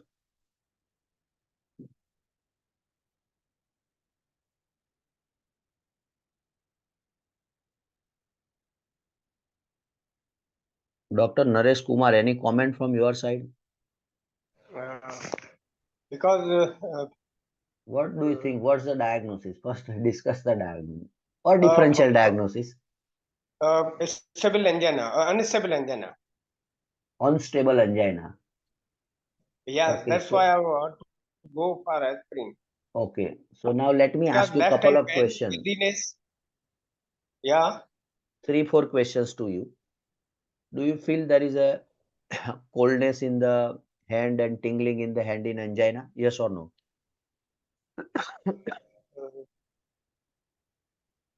Yes or no? I mean, either answer is yes or no. If you feel in your No, no. practice, so no. So again, you are one is contradictory. No, right? You are thinking of angina, unstable angina or whatever angina, and you are right. And what is the main complaint?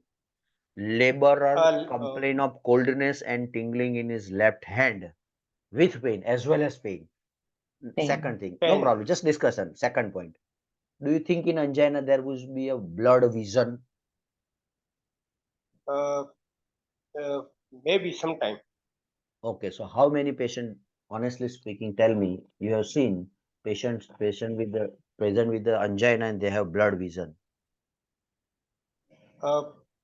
If patient is in arrhythmias, then it will go for blood VN or Possible, but they have not mentioned here ECG. They have not mentioned here this arrhythmia. They have not mentioned the pulse rate. They have not mentioned the blood pressure. Means normal. I they told you have, earlier, beginning of the yeah. lecture, when something is not mentioned, means normal. Okay. So what do you think now?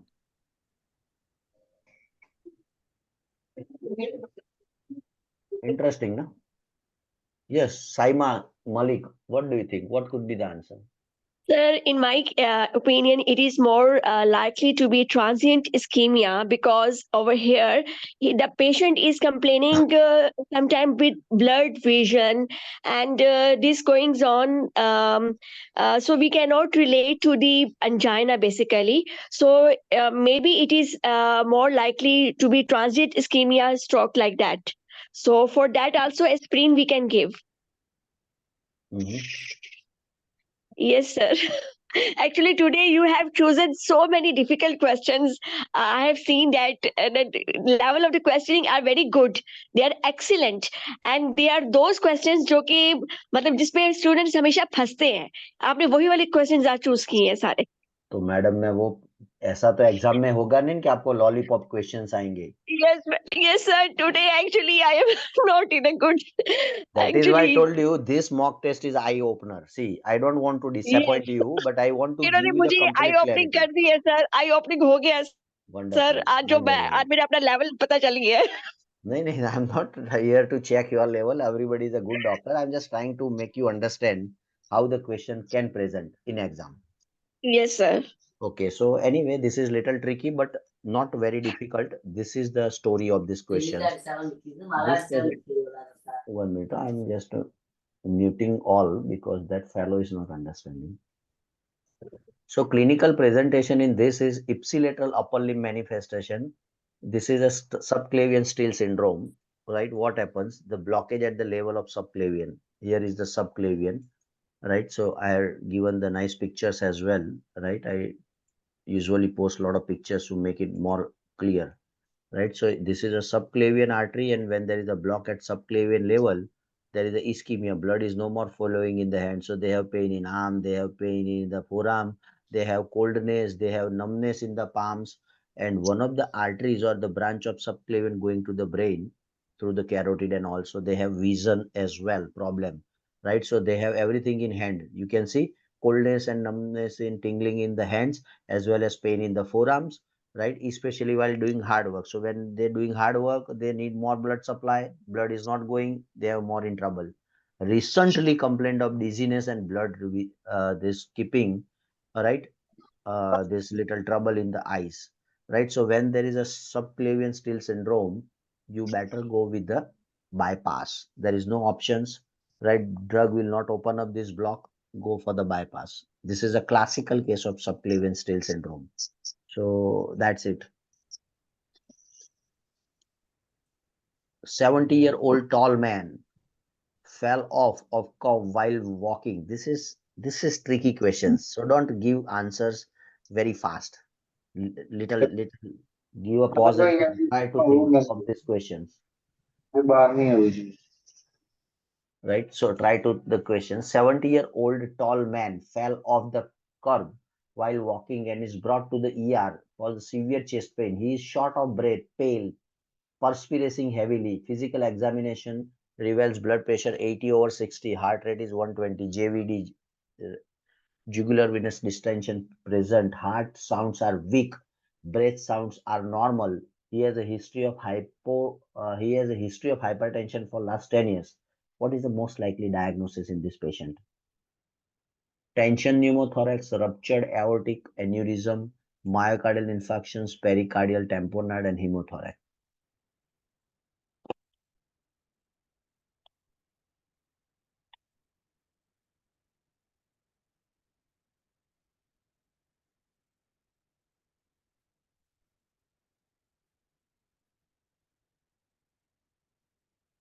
Dr. Javith, any interaction with you?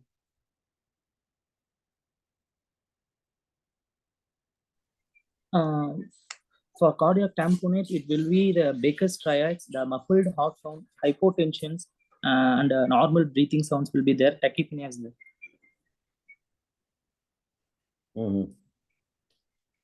Why not acute MI or myocardial infarction? He has a severe chest pain in emergency room. He could. If myocardial infarction, severe pain is there. The BP is 80 to 60 in inferior wall MA. It will be shows BP 80 to 60. So yeah, I mean, absolutely excellent questions, right? So just forget about all thorax, pneumothorax, gone it. See, logic, simple logic, right?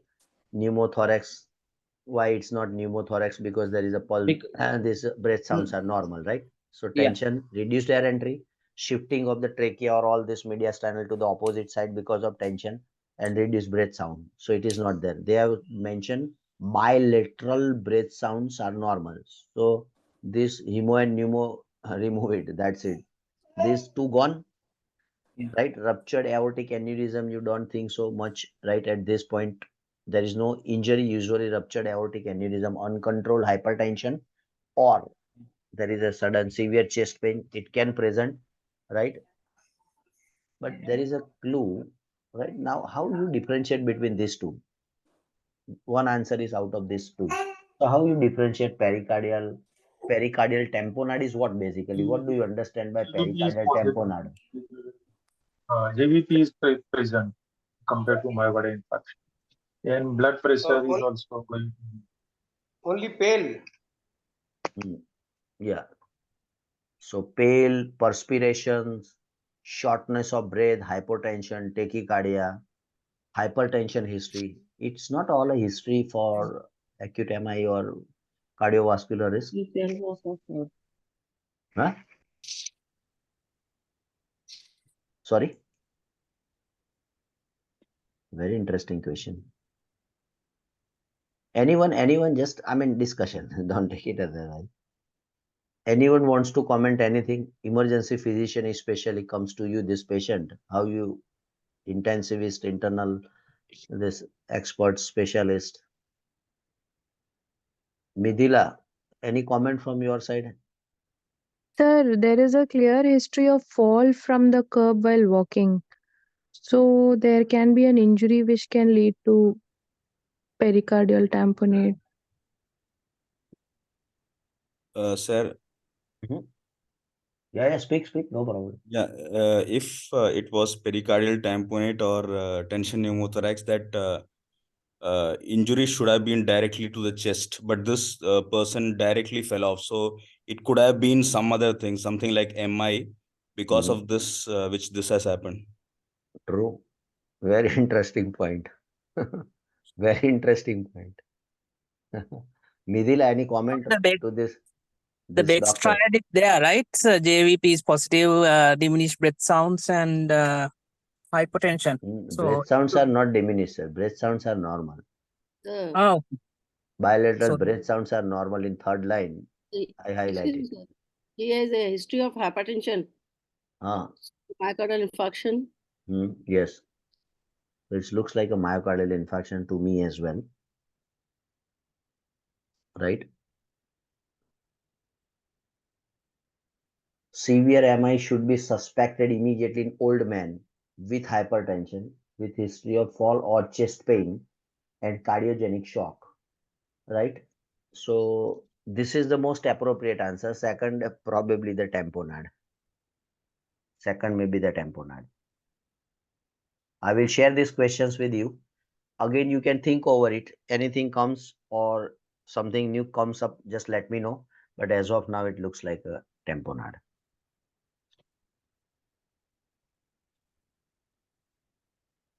Oh, what happens to this all slides?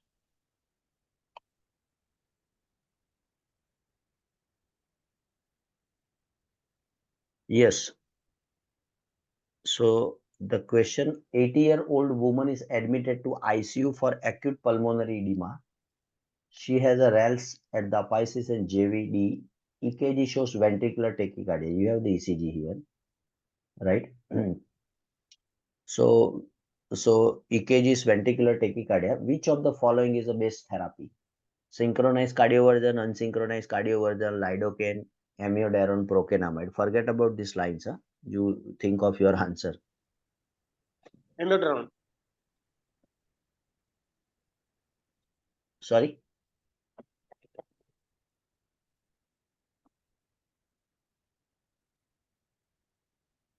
Synchronized cardioversion. Why? Because there is a history of ventricular tachycardia with pulmonary edema. Okay, great. Great. So that is the main clue point, right? If it is not there, the pulmonary edema or so, then I told you the PALM, right? Ventricular tachycardia, Yes. BLM, procainamide, amiodarone, lidocaine and all. So this is a special condition, acute pulmonary edema with ventricular tachycardia. You need to do it as soon as possible. So cardioversion is the treatment of choice here, right? One homework to everyone. Yesterday, I mean, last lecture I given, but nobody did it. I'm not happy, but still do it. What do you understand by synchronized cardioversion versus unsynchronized cardioversion? What exactly in synchronized, what exactly in unsynchronized? Where synchronized given, where unsynchronized given? This is homework. Please do it. Just to save the time, I am going a bit fast. We want to discuss more 5 good questions. Why this is not going from here?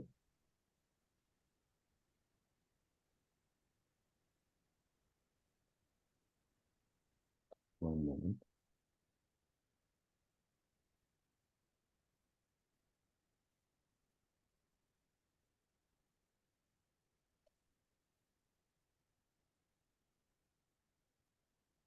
Synchronized cardioversion is given into the with the pulse VT, and it act on uh, T wave, QR complex, which are not properly done. This VT and VF, we can give us cardioversion.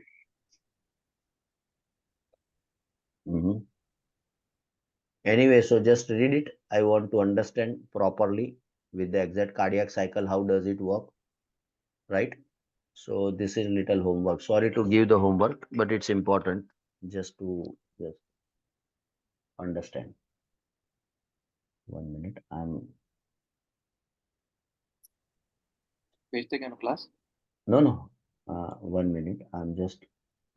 There is a disturbance, so I just.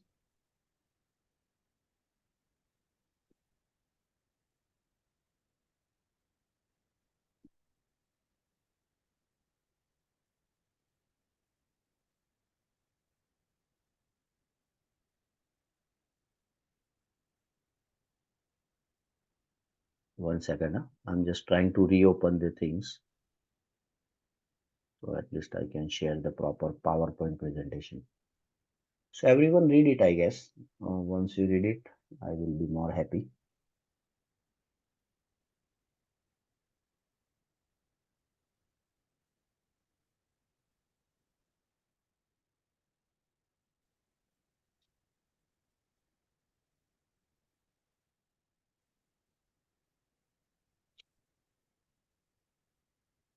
Can you see the slides now? Hello? Yes, sir. Can see. Yes, sir. Yes, sir. Yes, sir. Okay, great. Yes. Yeah, there was Yes, lot sir. of there was disturbance, no? So I remember. Okay, let me discuss couple of more questions probably. A newborn is born by a normal vaginal delivery without complication. A newborn is born by a normal vaginal delivery without complication. There is no respiratory distress. Upon his first feed, he is noticed to have a prominent drooling. He gags and develops respiratory distress. Chest X-ray reveals an infiltrate in the lung. Which of the following is to confirm the diagnosis? Arterial blood gas, blood culture, CT scan of chest, nasogastric tube placement, and gastrograph in enema. What's the diagnosis? If you know the diagnosis, you can go for the investigation. Esophageal fistula. Yes, that's correct. So nasogastric tube or Vactral syndrome, nasogastric tube placement. This patient has a tracheoesophageal fistula. Classically, there is a choking and gagging in the first feed, and the respiratory distress developed due to aspiration pneumonia. The feeding tube will be coiled in the chest. Do not forget to look for other abnormalities. Right, one of them is tracheoesophageal fistula. So T stands for, there is a Vactral syndrome. You must know Vactral syndrome. While any newborn this have a tracheoesophageal fistula, you look for other abnormalities like vertebral abnormalities, anal atresia, cardiovascular anesia, this anomalies, esophageal atresia, renal and limb abnormalities. So this is called Vactral syndrome. So this patient has a fistula, and that is why NG tube will confirm the diagnosis. Which is the considered to be the first line treatment for panic disorder?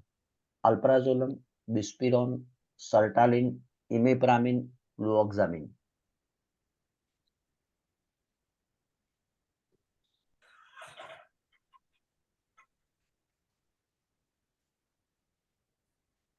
Can anyone tell me what is the difference between panic attack and panic disorder? Sir, panic attack, it is which is between days and weeks. Disorder is like it stretches for 2 months or years. Okay. And is there any change in the symptoms? Panic attack has different symptoms. Panic disorder has any different symptoms? Sir, it can symptoms can be more severe in at that time of disorder. Okay. And in severe forms, sir. Fair enough. How you differentiate the treatment? Is it the same treatment for both the guys, or it's a simple same treatment or different treatment? If one patient you have panic attack, would you treat in the same way, the way you treat to the panic disorder, or it's a different treatment? Dosage would be high, sir. Probably, not sure. Which drug dosage would be high? Can you name one drug only? Uh, Alprazolam. So you go Not and read sure. it. You go and read. It's your homework. You Okay, go sir. and read. This is very commonly question asked in any exam. USMLE, blah blah blah. You go. This will come, right? Okay. So panic Okay. attack versus panic disorder. They are asking here about the panic disorder. So SSRI is the drug of choice. SSRI, selective serotonin reuptake inhibitor. Reuptake inhibitors. All the side effects, they sometimes ask the side effects. So all SSRI have all as stomach upset, sexual dysfunction, serotonin syndrome, and suicidal thoughts. So this is simply nice slide I will share with you, everyone. So sertraline is a drug of choice for panic disorder. And if there is an attack, alprazolam, attack alpra, acute attack alprazolam, right? So remember in that way. Second psychological psychiatric question. Patient had a history of pancreatic cancer on chemotherapy, then improved completely, came to the doctors concerning about the recurrence of cancer and history of many hospital visit, right? Is it malingering, hypochondriasis, Bacterius disease, conversion syndrome?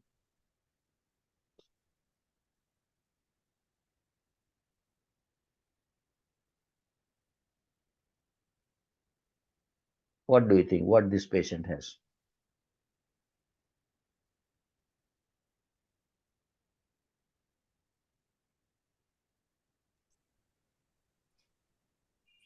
No one, only one answer. Factitious, sir. Factitious. What is factitious? So again, you read four topic, brother. What is malingering? What is hypochondriasis? What is factious? And how? What is a conversion disorder? This all question 100% comes in exam. Any exam you give, even NEET PG you give, USMLE, PLAB, Australian Medical Council, Canadian Board, this will come 100%. Because they are little easy but tricky questions, right? And we all the time confused ourselves. So answer is hypochondriasis. What is hypochondriasis? Illness anxiety disorder. The new name is illness anxiety disorder. They have no illness, but still they have anxiety that I have something wrong. This is called illness anxiety disorder, that is same as hypochondriasis. In this disorder, formerly known as hypochondriasis, the patient is preoccupied with having or developing a serious illness despite having only mild symptoms or no symptoms. If I have headache, say for example I got a headache myself, right? Then I did one CT, MRI brain, MRI brain angiogram, everything is normal. But still I'm thinking I have something brain tumor. This is what I'm thinking. All neurologists of the best top of the city have seen me. All investigation has been done, on scale done, not once time, two time, three time, four time, all scan done, normal. Still I'm thinking I have brain tumor. It is hypochondriasis, right? Preoccupied with having or developing a serious illness despite there is no symptoms. Right? So they this is what they think. This is hypochondriasis. This is excellent chart prepared by my psychiatrist fellow. Somatization, hypochondriasis, conversion disorder, factitious, malingering, and body morphic. I'll share. You go and read it. Hypochondriasis treatment is SSRI, right? SSRI, selective serotonin reuptake inhibitor, right? So that's it. Last but not the least, let's see how time permits. 67-year-old woman is admitted to the accident and emergency with pyrexia and a cough productive of green sputum. The observations show a pulse rate of 101, BP 80/60, respiratory rate is 32. She is alert, oriented in space and time. Blood result reveals WBC of 21,000, urea of 8.5, X-ray shows a patch on the consolidation in lower zone of the right lung. She is treated for severe community acquired pneumonia. Which of the following is a corrected calculated FOB 65 score? 6842. What is the CUB score? Basically, bottom line is that one patient with a pneumonia, and in pneumonia we calculate the CUB score. And what is the CUB score in this patient? 4, sir. 4. Okay. So count me the 4. I'll write down. You count me. Yes. So first of all, we need to know what is CUB score, number one. Right. So let's go to the basic. Any pneumonia patient CUB is a confusion, right? Means neurological status is confusion. U means uremia, renal involvement, brain involvement, respiratory, blood pressure, and 65 is the age. So CUB 65 as a 5 things. CURB 65. So confusion, and each carries, if something is abnormal, each carries 1 point. So 1, 2, 3, 4, 5, max 5 points, right? So why we need to do this exercise, right? Because on that we can decide whether to admit our patient or not, whether to keep them under OPD outpatient. So score of 0 to 1 can be kept in a OPD. 2 you decide, and 3 or 5 it should be in ICU. So increase the score, criticality increase, you put them. When the confusion is there, 1 point. When urea is more than BUN, blood urea nitrogen more than 21, respiratory more than 31, blood pressure less than 91, and age 65. So you don't need to do, you need to do. So curve 65, let's go with the things. So no need to mug up. 65, so more than 65, curve 65, so more than 65, 1 point, so this is 1 point, right? Fever, pyrexia, cough, productive cough, pulse rate, blood 80 over 60, so blood pressure CURB means BP, less than 90 is 1 point, here 80, so 1 point here. Respiratory rate is 30, anything more than 30 is a 1 point, so here is a 1 point, right? Alert, she is alert and oriented in space, so confusion is not there, alert oriented, right?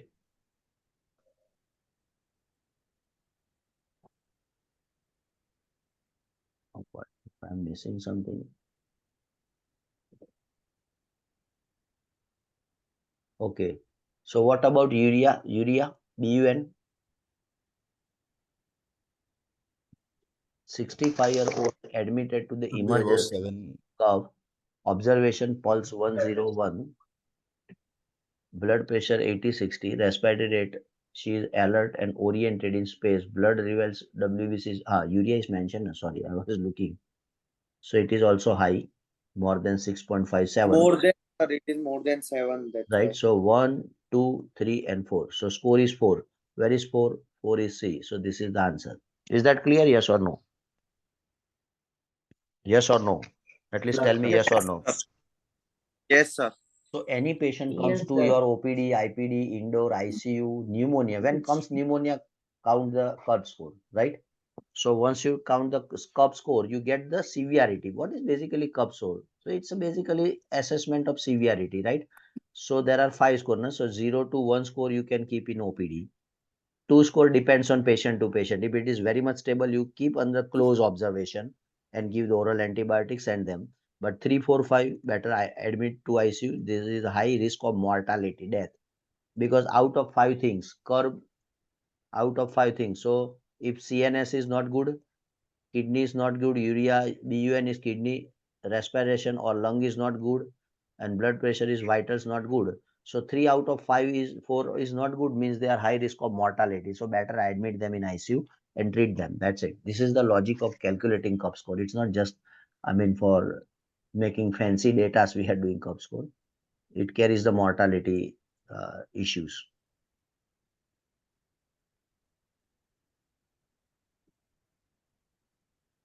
Last questions I discussed for today. Two healthy parents had their child. Two healthy parents had their child. Two healthy parents had their child with cystic fibrosis.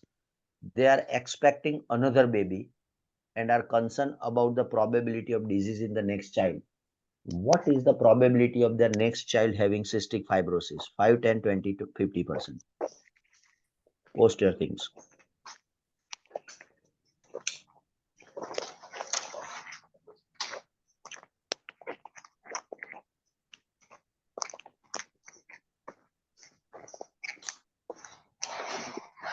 Last question. So be patient for 5 more minutes. So what's the answer overall? Let me check how many. 50%, 50%, 50%. Everybody's 50%. How come?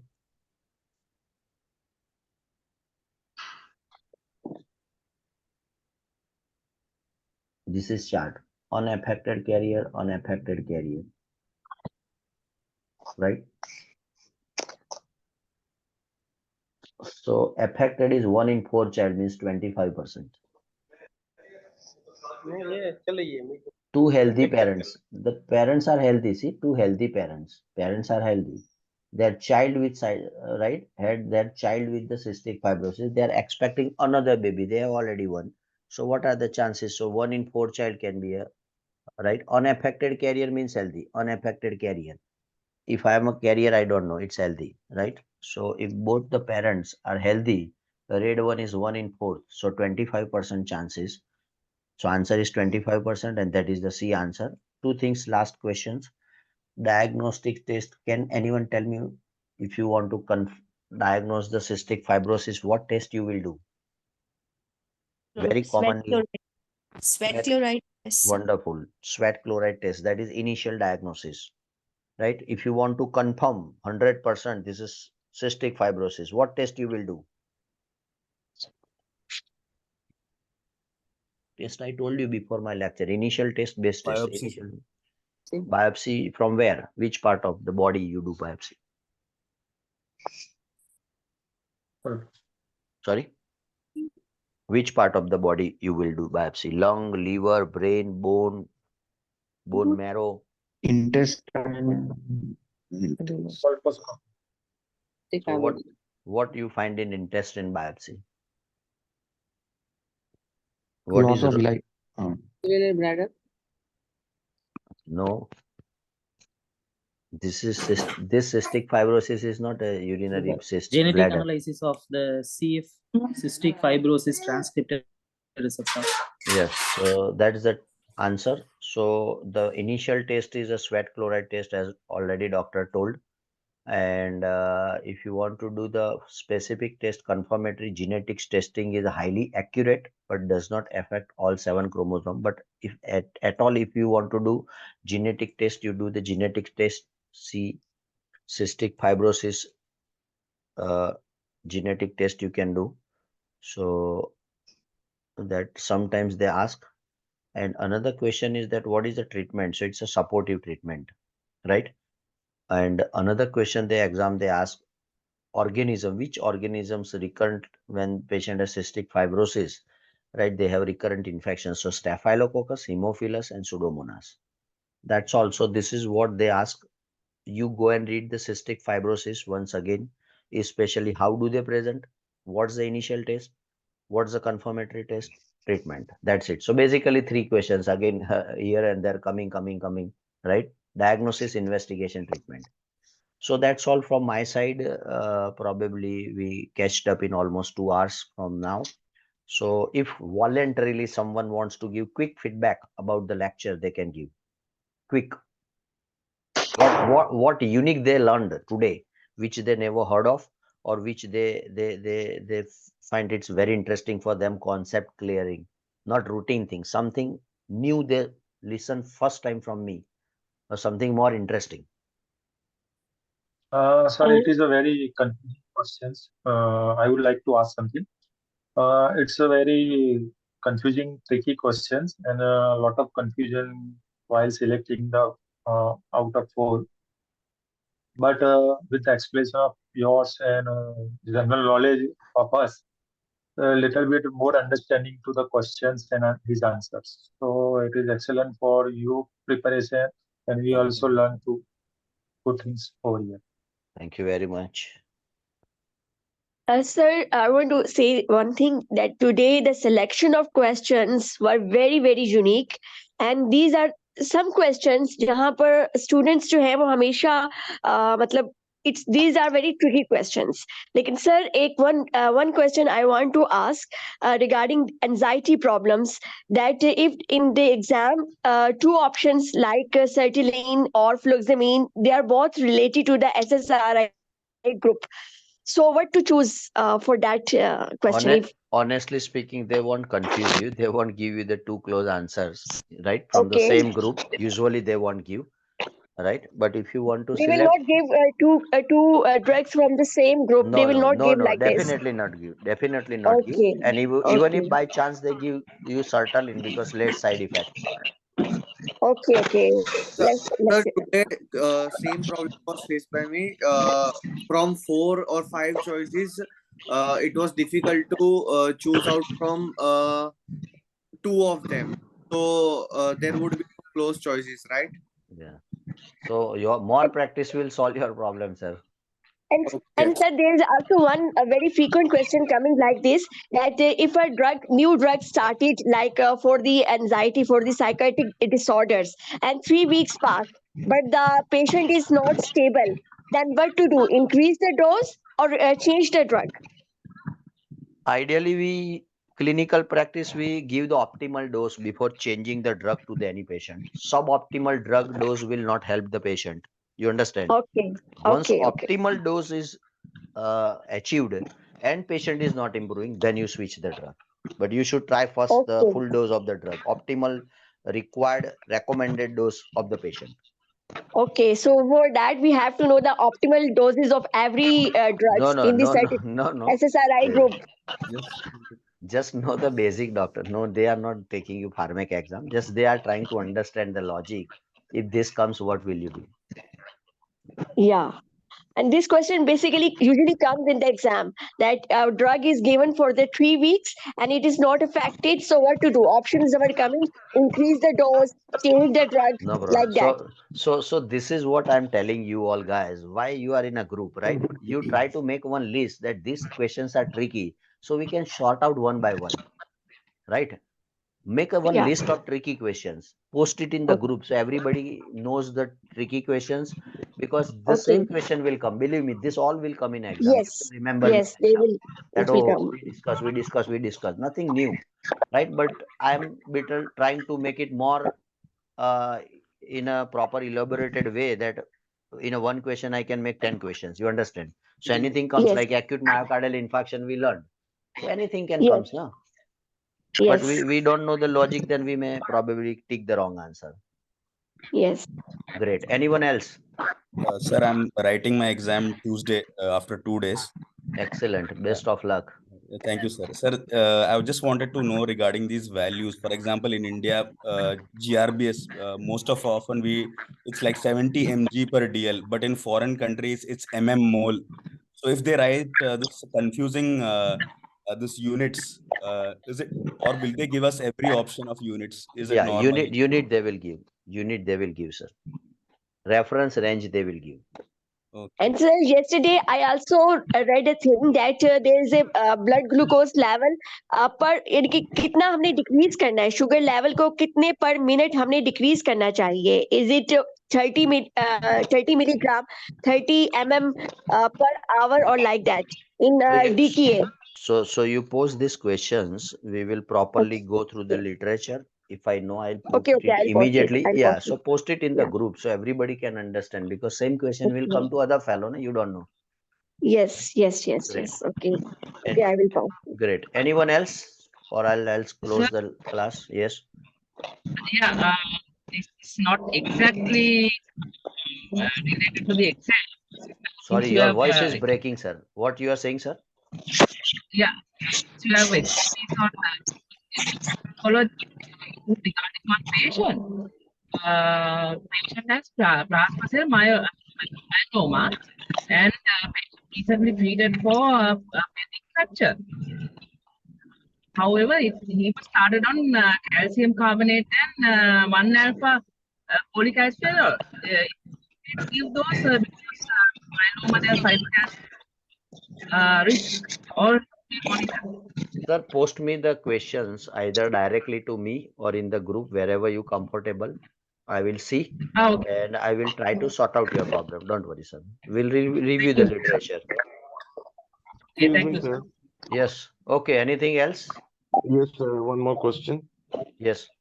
So this is Dr. Omer. I just want to confirm that what are the sources of getting these MCQs to practice? Because you are saying you need to practice and practice, keep 100. on practicing these Medic. MCQs. All questions from our website, sir, with explanation as website. it is. Yeah. Medical MCQ for all. Okay. Just visit it. And if you need any help, call me. No problem. Sure. Thank you very much.